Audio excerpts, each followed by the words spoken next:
Salut, j'en profite qu'il y a une éclaircie et j'espère pas de vent pour vous parler d'étayer. Bon, ça fait plusieurs fois que j'essaye, mais le résultat était pas terrible, encore pire que ce que j'ai déjà pu mettre.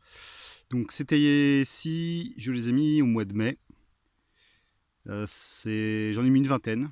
Donc il y en a 5 ici et il y en a 5 là, sur plusieurs rangs en fait. J'en ai repris ensuite au mois de juin, que j'ai reçu assez tard. Les délais de livraison ont dépassé ce qui normalement était annoncé. Et donc je les ai plantés genre fin juin et ceux-là ils n'ont pas aimé du tout. Ils n'ont pas aimé du tout. Voilà. Pour les protéger, j'avais cru bon d'enlever les fougères. Cette année, je vais faire autrement. En fait, les fougères, plutôt, ça les protège du soleil. Surtout que là, le soleil, c'est de la canicule l'été. Un peu comme partout, je suppose maintenant. L'étayer que j'ai mis donc à l'ombre, sous les coudriers ou noisetiers.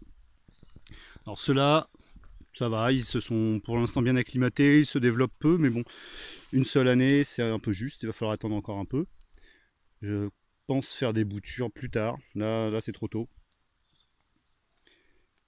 Il y en a aussi par là que j'ai mis plus tard, du deuxième lot. Et pareil, à l'ombre, ça s'est pas trop mal placé. Pas trop mal passé. Un truc dans le genre. Ceux qui étaient à mi-ombre, voire même pas à l'ombre du tout, ils sont quasiment morts. Ils repartent là, d'ailleurs je suis assez étonné. Ceux qui ont été protégés par les fougères que j'ai laissées au moment où je me suis aperçu qu'en fait c'était mieux de les laisser. J'avais peur qu'en fait les fougères leur prennent trop d'humidité ou des richesses qu'il y a dans la terre, dans le sol. Mais en fait, celui-ci il a été protégé par les fougères et ça lui a bien réussi. Celui-ci, pas protégé par les fougères, il est mort. Je crois pas qu'il reparte celui-là. Bon, plus tard, je verrai pour mettre d'autres choses à la place, d'autres types de plantes buissons. Peut-être du laurier. Mon but, c'est pas d'avoir une exploitation de théier, c'est d'en produire assez dans les années qui viennent pour ma propre consommation.